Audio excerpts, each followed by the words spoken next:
Today around the cooler, the guys are talking about self-reliance.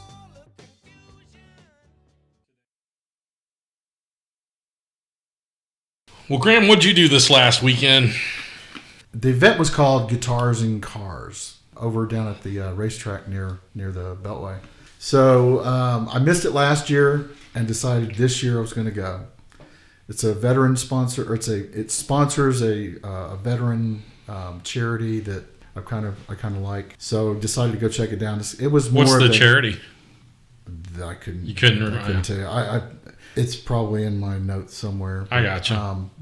But they I think I saw it happen the first time a couple of years ago. And anyway, so this year I was going to make my way down there. And it wasn't a huge event, but there was enough cars to keep you entertained for a good few hours. Go there and instead of trying to figure out where everything is situated, I walked in and you clearly see cars, so I figured I would get to the guitar part later. So I kind of walk around and man, there was just a boatload of different different cars. Some old hot rods, some old classics, some modded cars. Yeah. Clearly new cars. So it wasn't like a subset of just 1950s cars. It was like the gambit. Yeah, it was not laid out in any organized fashion. It was just, here's a spot, park. I kind of like that though. I don't like it all broken up into sections. I like to be able to walk through and see it's like an art museum to me. See random cars. Yeah. So when I'm walking through there and you get to the the cars that like the rat rods, and surprisingly there was only a couple of them there, but the concept for both of them were just really, really cool. So I'm walking around and I'm looking at these cars, and one of the things that just kind of occurred to me before the tail end of me deciding to get out of there, because I learned that there were no guitars. Let down. Yeah, womp. Yeah. So, I'm walking around and I'm like, man, there's a lot of dedication that goes into the upkeep and, making of these cars. So I was like, man, that's nowadays you don't see that very often. It's only in pockets like this particular demonstration that I'm at. It's at a car show. You've got guys who want their old 1960s and 70s GTOs looking good. And you'll have the guys that are there with their older muscle cars that, you can clearly see that they used to hit the super shops or the competition sales. Right. But, and then, you get to the rat rods where that takes like true engineering prowess to bring it up out of the ground. And that's one of my favorites. I like it when the guys will take the old truck cabs and throw them on a frame, and you just got a grill up front and a half of a bed in the back. Mm-hmm. I dig that look, and that's a dude that's like chopped that thing himself. It's all him in that car. Yeah, it's good to see somebody take some resurrection rust pile, which is, I love rat rods. They're my favorite, especially the pickup trucks. And, you look at all the work they put into it, and you can tell it's handmade. It's somebody that's found a tractor seat somewhere and put it on the floorboard. Right. They have the gear shifter way up in the rearview mirror. yes. All that fun stuff. That's what I like in a car. It's not like the plush rides that a lot of people call hot rods today, which they're not. They're just, like Lego cars. But you take these older cars where the guy made the seat. He handmade the dash. If a part wasn't available or didn't fit, he fabricated it. That's kind of what I look for when I look at hot rods and cars like that in general. That's huge. You're really seeing that go away. That art form is leaving. You don't see it as prevalent now. I don't know if that has to do with the cars that are out there now, or if it's, it is different. It's a different type of, kids that get out there and hot rod Hondas and stuff like that now, it's a different mindset on how they put those cars together. I would agree with you. I remember when I was in high school, we had vocational programs in school that were auto mechanics. And you had building trades, electrician, you had auto mechanics, and some other stuff there. Yeah, air conditioning and heating and air conditioning was another one. And the project cars would come in and they would actually build a car from scratch. Well, if you go to those programs today, they're all computer oriented. They're more about programming a car now as opposed to actually taking a transmission apart and rebuilding it. Right. Now, if the transmission's bad, you get rid of it. You get another one in, you plug it into the module, and you program it. Huge difference between cars then and now. Which I get that. There's some creativity in that, but it takes a whole different type of creativity Well, you're using your brain and not your hands. Right. There's no art. The art is gone. Well, and to me, building the old cars, you used your brain and your hands because number one, you had to make it fit. You had to figure out how to make it fit. Which is art. It's art and craftsmanship. Whereas if I'm at a keyboard trying to find the right power band, it's just, I don't know, it doesn't hold the same sway to me as somebody that tuned a car. Yeah, it was a hand-carried car from the beginning to the wheels to the road, to where there's nothing. We're not saying there's anything wrong with guys that can tune a car electronically, because that in itself, generating horsepower, is the coolest thing on the planet. But we're talking about taking a car that was not a car at one time, pieces of other cars, and putting them together and making something that's a rolling chassis that actually works and drives. See, and that's something you can't really do anymore with newer cars. No. I mean, not to harp on the car subject, but looking at it, I mean, I can't take a Honda transmission and hook it up to a Nissan motor, where people used to could take a 350, and you could, if you wanted a C6 in there, you could swap the bell housing out, and I could run my C6 on my 350, or vice versa. Right. If I wanted to run a turbo 350 or a turbo 400 on a Ford motor, it was just a bell housing. And they made bell housing kits that swap. You can't do that now. That's true. And, though, it's not just cars that's happened in our lifetime. Right. We're seeing that happen with everything. It's like we live in this instant everything type environment where you don't need to really do the work anymore. You just need to be able to go to the keyboard and order something. Well, while I was at the car show, this whole stream of logic started to kind of unfold as I'm driving out, and I realized that when you look at the ingenuity and the skills that it took to bring some of these cars to rise to a level where you can bring them to a show, I kind of applied that same kind of skill in like everyday life. Whereas nowadays most people will take their vehicles to a mechanic to solve some problem that they themselves don't have the skill set to do. Or the tools. That's a huge factor in it. A lot of it, and a lot of times, it's just the desire to want to have that. It's different with everybody. So, but I even rolled it into, homes, your own personal maintenance at home, where, you hire people to roof your house. You hire plumbers to come in and fix plumbing issues. Things that you don't work at, to give yourself kind of that sense of self-sufficiency, that you don't need anything or anybody except maybe like a parts house to go get parts, so you can take something that's broken and make it operable again. So that comes from what generates this? Is it people being lazy, or is it engineering that makes people that brings on the laziness? I think one leads you to the other. It does, but it's a chicken and the egg question. You know what I mean? Mm-hmm. What happened first? Because Reagan brought us into an era, one of my favorite presidents, but he brought us into an era where we were going to be a service industry. Right. That was his big. We're going to go away from manufacturing into service. So, in this process of losing manufacturing like we have, did that cost us more in the long run? Because we've got a disposable, you're either have a disposable society where when something breaks, you just toss it because it's engineered to the point where you can't fix it, or it's engineered so difficultly, like on a vehicle, it's hard to get out and pop the hood and do a valve job on a car now, because there's so much electronic component to it. Mm-hmm. There's so much that goes along with it now. And then there's specialty tools like Torx. You got to have the right size Torx wrenches and things of that nature. It's not like I can go out and get a 9/16 and work on a car anymore. True. Yeah, and a lot of these things come with their own tools. They do. And thank you, IKEA. Yeah, and I'm not a fan of any of that. I'm old school when it comes to, I want to be able to fix it myself. My wife and I go back and forth on that, because she's the ultimate consumer for that kind of thing. She'll buy something, she pays very little for it, it breaks, she goes and gets another one. Well, we've been conditioned to that, and from where it started to where we are, we're conditioned to do that now. And I'm just the opposite. I'll go spend a lot of money on something old school that I can maintain and fix. I have that whole pay once, cry once mentality. Yeah, and the thing that kind of occurred to me is you kind of work up to be able to explain that validation of why you do what you do, because you'll say, okay, my time is better spent paying Joe Blow $200 to do something while I go somewhere else to take care of some other business. You kind of spread yourself out. It comes down to a bean counter mentality of more time than money or more time money than time. Which is it? That's kind of the approach to it. That explains your logic train when you start asking questions, Sam. Because I'm such a fan of that. Of what?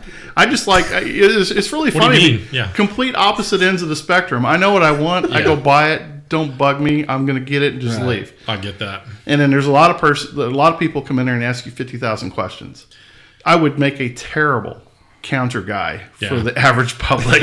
Doctor, any of that. Yeah, tell me what you got. What's wrong? Okay, here, take this. Well, why? Just because. Go. What does herpes mean?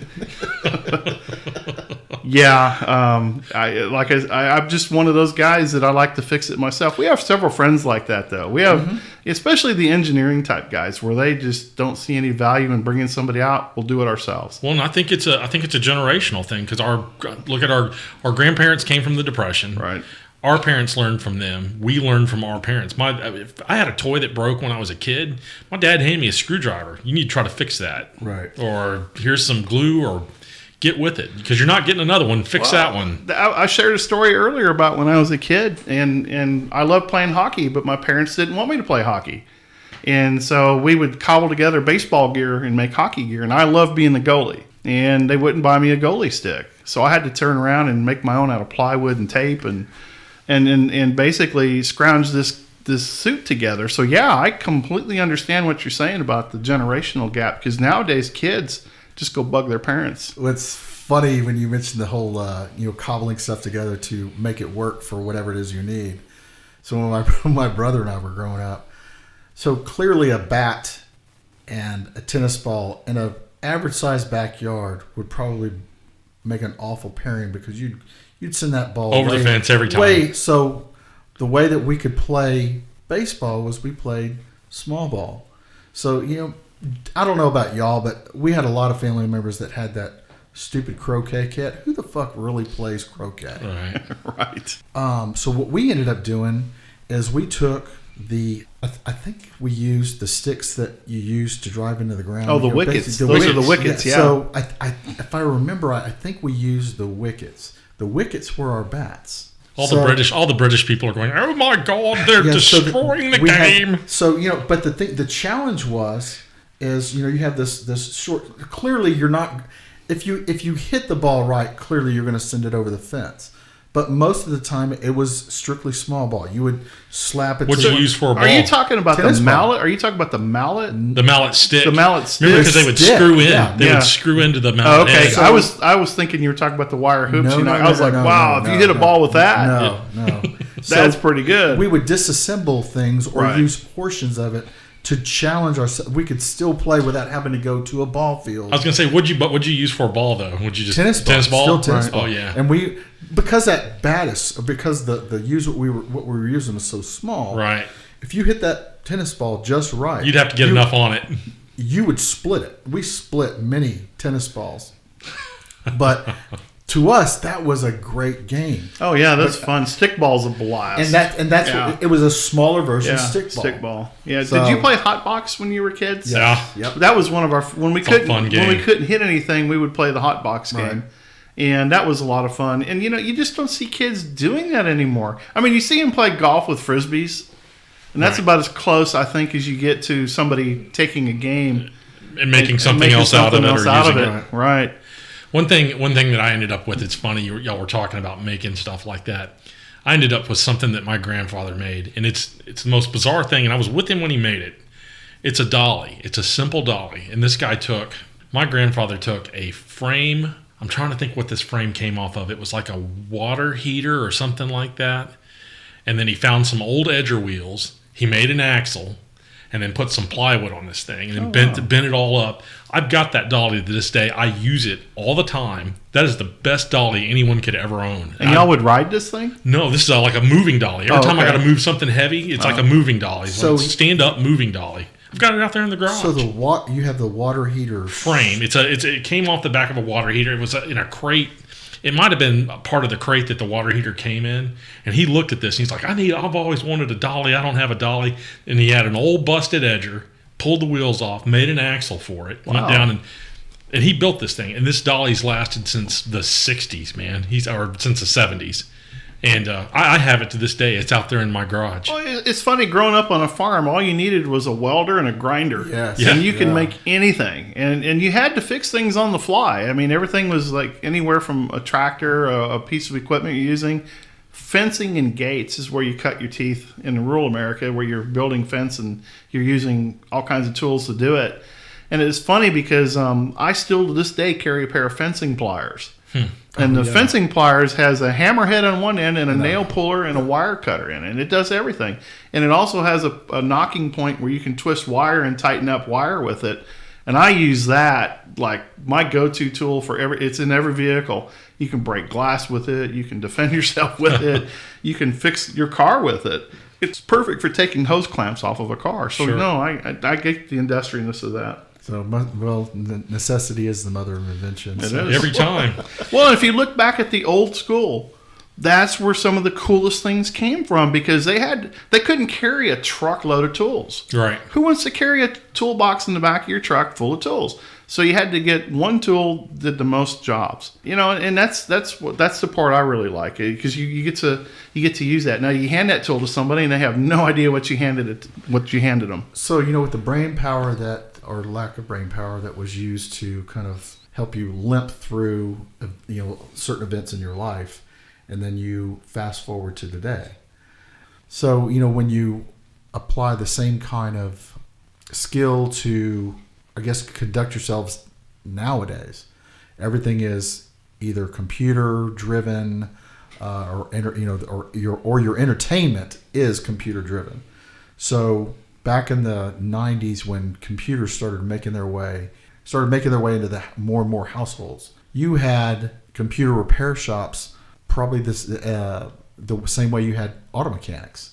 It was a booming industry for a long time, yeah. Or and people building those, they might have been the same business, but anyway. So fast forward to today, where people are now much more computer savvy. They'll probably know how to use a computer better than they know how to use a hammer. Well, it's cheaper to get rid of it and get a new one. And that's the societal mentality. When your computer and they're built into obsolescence. That's part of the problem. Is the system you bought 5 years ago it's not compatible with any of the software that's out there now. Right.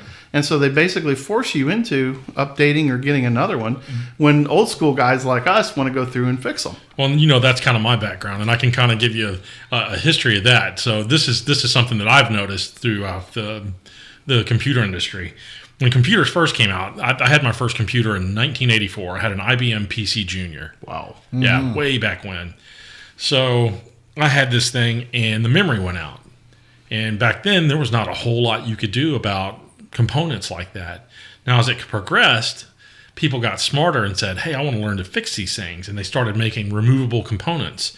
You could get to the processor, you could get to the memory, you could get to the video card. Everything ran off of a port that you could plug into and out of. And then the computer industry finally figured out, they said, well, these computers are now lasting too long.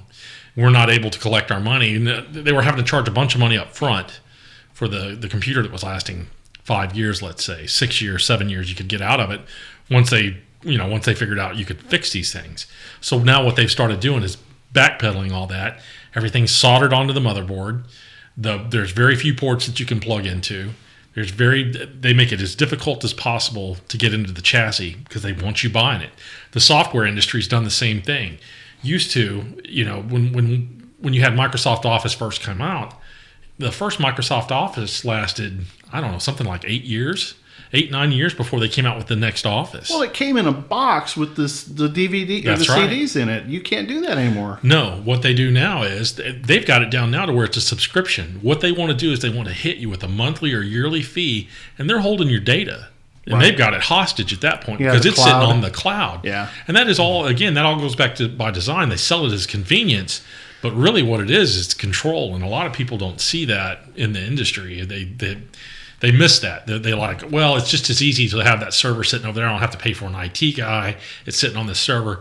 Yeah, but they're dinging you every month, and it ends up being more expensive when you really boil it down, and people aren't realizing it. So they're basically hijacking your ability to be self-sufficient. That's exactly when what it comes doing. to technology. And, because, again, we live in an instant everything lifestyle where the investment theory of work has gone out the window, and it's now in lieu of, can I afford the monthly payment? That's it. Yeah. And that's the part that's very aggravating, because it comes from a very corporatized process to where you said earlier about Reagan developed the service industry. Well, he did. And that was exactly what happens is all the guys with the money control. And then they promptly turn around and destroyed the service industry right after that. That's why guys like me that are either help desk or would work on something were obsolete now. It was easier for all those startups, all those startup businesses. It's no different than the oil industry or the computer industry. You get a bunch of guys that usually work for a home company. Right. And then they go off and they spin off a technology that they sell back to their former employer. And then what ends up happening is they sell the business to their former employer, to a competition. That service industry is now taken off the table, and you now become basically a subscriber to somebody else. That's it. And they remove the incentive.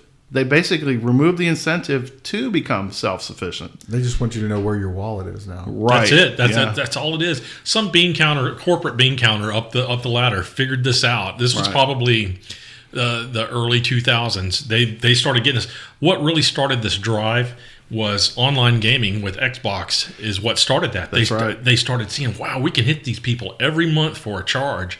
They'll go buy a new game and they'll keep paying. Right. That's exactly where this mindset came from. And if you look, the progression of Microsoft's products has gone that way. Even Apple does that to a large degree. Apple generally, how they exercise their control is they obsolete your device through software. They'll come back and make your phone slower and slower and slower, and they're doing that on purpose. So you'll go buy the next iPhone. That's exactly Samsung and everybody else is right behind them. They are, and it's not just Apple that does it. I don't mean to pick on Apple, or I'm not shooting the horse there, but what it is they're the ones that are the leading. They lead the edge in that, and then everybody follows suit. So. And it's the same thing that we've talked about with automobiles, home appliances, all that. It's all the same. I remember I had an oven go out one time, and I could get online and replace the little element in there and you fix your oven. I remember this, yeah. And nowadays, it's almost impossible to find all those elements and stuff online to go buy to replace. If you have to do that, throw it away, go buy another $800 stove. Right. And that's what they want you to do. Yes. Same way with washers and dryers too. Right. You can apply it. You can apply it to almost every aspect. Television sets. Can anybody here crack open a flat screen TV and fix them? No. Remember when they had TV repair shops? Yeah. Oh yeah. Oh yeah. VCR repair shops. VCR. Yes. And of course now you say VCR and kids are going, "What in the hell is that? Like aliens? Yeah. Or What are we acronym doing?" is that? Exactly. Right. Yeah. That's true. I remember when they first came out. I think the first. Curtis Mathis, I think, was the first. Oh my God! Remember that name? Yeah. So the first recorder we bought was you had a choice between VHS or Betamax. And we bought the VHS, fortunately. And that all the porn was on Betamax. $3,500. Wow. Back in the day, and that's like $20,000. Yeah, it's very expensive. And I remember when we first got married, we bought one, and we had one on a 25-inch color TV. And that was the biggest TV you can buy at the time. It was 25-inch color with the VHS on top of it. And we would have people come over and they would watch movies at our house. Yeah, wow. And it was just, it's amazing now because that TV was $2,500, I think, and then the VCR was $3,500, and it was just like, man, why are we spending that kind of money on stuff? Hell, when I was 15, 16, really the only TV or the largest TV we even had in our home was probably about maybe a 13 or 14 inch color TV. Right. And it was a Sony, but it was it's sitting in this huge living room, and we're all gathered around watching this thing, and like for us it's no big deal. Mm-hmm. But when you kind of juxtapose it against what you have nowadays, where you're watching this ginormous flat screen, whatever. 60 and 70 inch screens are now probably commonplace in most homes, I would say. Yeah, I was just, while we were talking, I was counting up how many TVs we have in our house, and we have none of them smaller than a 35, right, and none of them's bigger than a 75. But going from watching a TV that's a segment Right. of a current TV Right. now is just crazy. And I was sitting there and I was going, okay, we have five TVs in our house, and I have 4 monitors in my office, and there's a 65, a 45, a 35, and a 21 sitting in my office. And you have to squint on the 21. So I'm going to die of radiation poisoning, the 21. That's funny. So I'm going to die of radiation poisoning of some kind because of all these monitors. I mean, literally, you've been in there. You've seen it surrounds my office like a command center. You walk out like you look like you just had a suntan. Yeah. You have to wear those little things on your thing for X-ray technicians. See how many gamma rays you've been exposed to. That's funny. You were talking about that the console. I remember going to my grandmother's house, and she had a Zenith console. And at Thanksgiving, we'd all get around, watch football, and then inevitably somebody would get in front, and they would constantly be somebody from the back. Get out in front! Get out in front! Right. I can't see the play. Did it have a record player in it?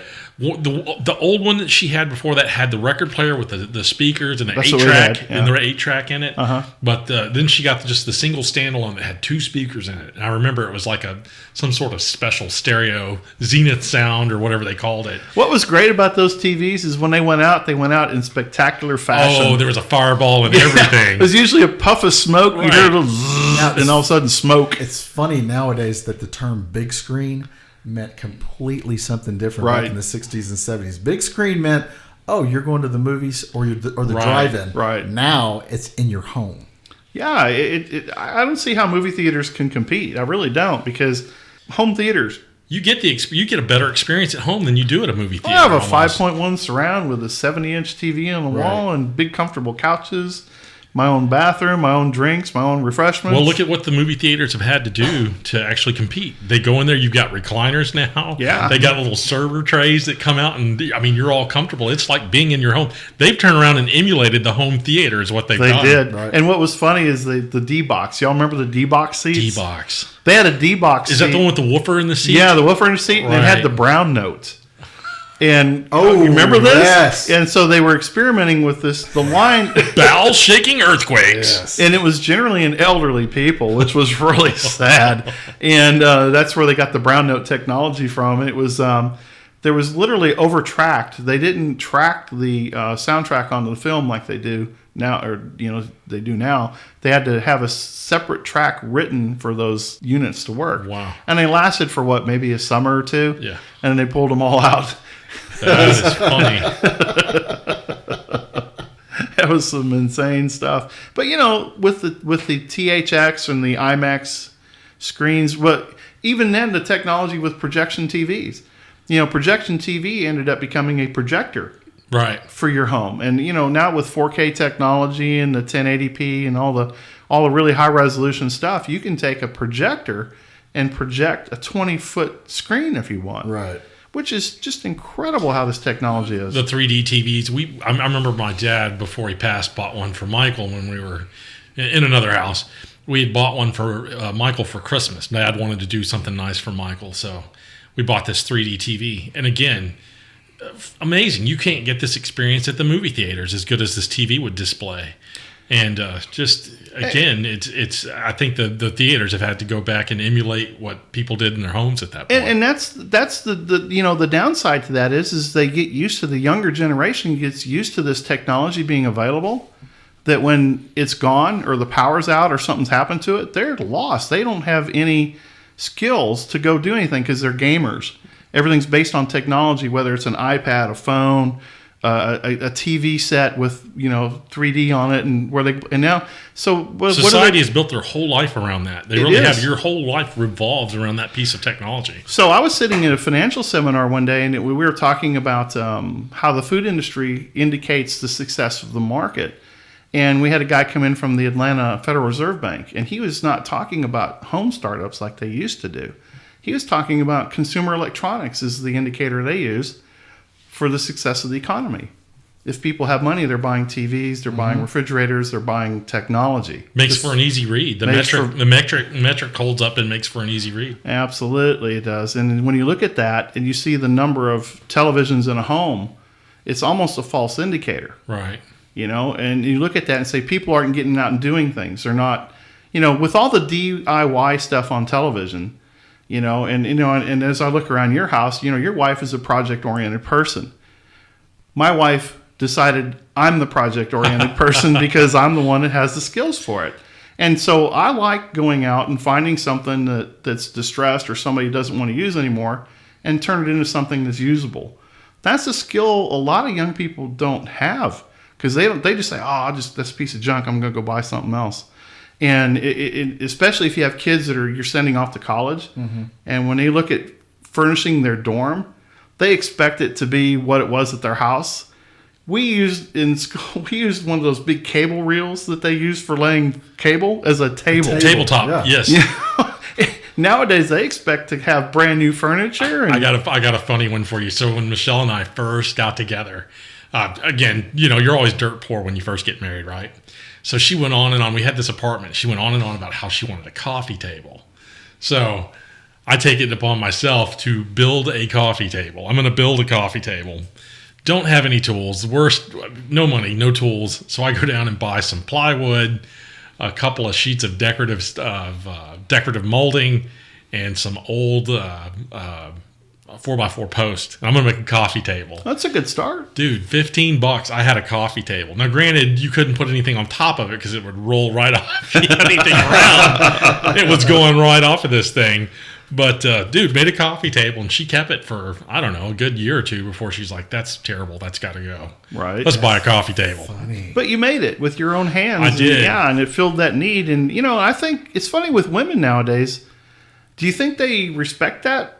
Or do you think... Okay, I'll give you her take on it. She would use it as a conversation piece when her friends would come over and say, oh, look at what he made me. What a piece of shit. But, yeah. I mean, she did... we'd laugh about it, and it was something that I did. I mean, we'd have conversations about it. There's a company out there that's called Stick Furniture, and it's this place up in the Northeast, and it's an artisan community where all these artists get together and they make furniture and they paint it. So we were out looking at some furniture one day, and we were at a store, and they were selling these Lazy Susans that were like 24 inches round. They wanted $490 for this thing. That's insane. And my wife fell in love with it. She's like, oh, I want one of these, and I'm like, nah, I'm not buying it. Did you see the price? Yeah, and she's like, yeah, but we can get it. And I was like, no, I'd rather not. So I went and bought a Lazy Susan kit and 2 round pieces of wood. And I went online and I kind of downloaded some pictures, did the layout on it, and went ahead and carved it and painted it and fixed it all up and gave it to her for Valentine's Day. Right. She had thought I went back and bought that. And so I told her, I said, no, I went and made this in the garage. And she's like, really? And I said, yeah. And she goes, we can sell those. And I'm like, no, that was a lot of work. I don't want to do that again. Instant business model. But yeah, it was like, I just couldn't. So I had like maybe $40 in this thing. Right. As opposed to $480, and so I mean, to me, when you do things like that, it means more because I took the time to do it for you, and then when you hand it down, somebody says, "Oh, that was something that Dad made or Uncle Ken made or whoever made this," and I think those things that's why I'm glad I was raised the way I was. My stepdad and I could not get along because he was cheap, wouldn't buy nothing. So I had to go out there and figure out how to fix it and make it work. And there was no disposable income. Everything was, on a ticket. We do it to this day. I mean, look at our table and chairs in there right. that you saw what we did. Purchases at thrift stores and everything. I think I've got $50-$60 tops in our little kitchenette in there. It looks brand. It looks as good as anything you go buy at But if IKEA. if you look at the age group, it's our generation's doing that. You're talking about the 40 and 50-year-old that are saying, "I'm not paying $2,500 for that furniture. I can go get it for $60 and make it look like it's $2,500." Right. Where the kids nowadays, I don't think they can. What would you say was the average person, Graham, at this car show out there building cars? Like especially the ret rods. I bet it was guys that were like 60 standing in front of these things. No, they were probably. 50 to 60 range, but right. Most of the car owners were in that range.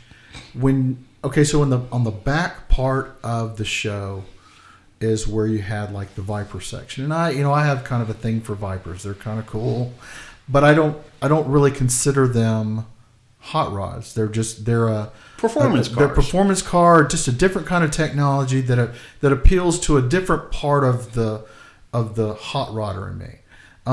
With that vehicle, your entry level is like $60,000 minimum, and that's not even for something that's probably 10 years or older. You're going to be probably close to the first or second generation Vipers. But there was just something about them that I thought was like really kind of cool.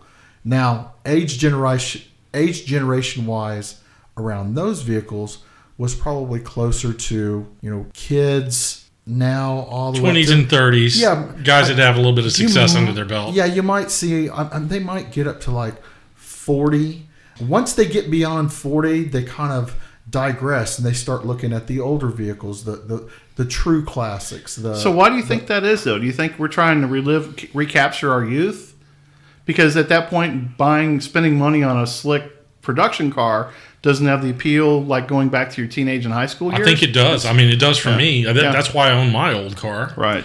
Now, granted, it was the 86 Mustang that I own, GT. It does have some technology in it, but it's nothing that I can't turn a wrench on. I've still got a starter solenoid that's on the firewall that I can go up and cross the post on if I have to get the thing started. So there was this one. So I was taking photos for our car Facebook page just so I could show the guys that aren't in the area, hey, this is kind of sort of what's going on. So there was a Dodge that I got in front of, probably like an old Dodge Dart. Maybe early 70s, and those particular cars didn't really appeal to me. They just had a very plain Jane look to them, particularly the Dart. You start talking about Challengers and there was a box. That was you had the Dart. Box. You had the Dart and the Demon. Those were kind of all the same. I want to say that was the same car. Secondary tier. One was a Plymouth. One was a Dodge or something like that. And that's where like 70s styling is starting to come in. And that's where they stopped too. They stopped in the 70s. So the point is the hood was up. Now this clearly was a track car, but when you looked at the engine bay, there was fender wells, maybe a little bit of electronics, definitely your brake system, and then bam, motor. Big motor. That was it. There's no wiring hanging off all of and that was the first cowlings covering everything up. That was the thing that kind of rung with me. It was like, wow. When I remember what my 71 442 looked like underneath the hood. Right. I think mine had probably a few more things inside of it, but for maintenance, everything I could get to. So that 442, I remember fondly. And then it's funny because there was a Cutlass there. Mm-hmm. I like this. And so the interior was dead ringer for my 442. Still middle console shifter, the seats, everything. Same radio, all that stuff. So I was like, man, this is freaking cool as shit. And then you get to the newer cars where it's, the plushness, like we were talking in another show about the comfort of our vehicles, of being able to sit in traffic and not get freaking rattled because, hey, I'm sitting in kind of a mini version of my living room. So there's something to be said, though. I miss the rumble and the rattle of a car. I mean, of those older hot rods. I mean, where you'd punch the dash to get the rattle to stop. Right. It's funny because there's a certain smell and there's a certain feel to those cars when you would rev them up. Nowadays they have all kinds of electronic dampering and controlling on them. Where these older cars were just basically the cam lobes were like blah blah blah blah blah blah blah until you revved it. Yeah. Once you hit the power band, boom, it was like a rocket. But when you boil it down to its single essence, that sound, that noise was because you did it. It's funny. You remind me of a movie. Vince Vaughn and Kevin James were in this movie. What's that? Superman? No. It was Kevin. It was Kevin James and Vince Vaughn, and it was about these two guys that they were making a digital controller for an electric car that make it sound like a hot rod. So they were taking electric cars and they were making this program, and they thought this was going to be their business. And when you revved it, it sounded like a real hot rod.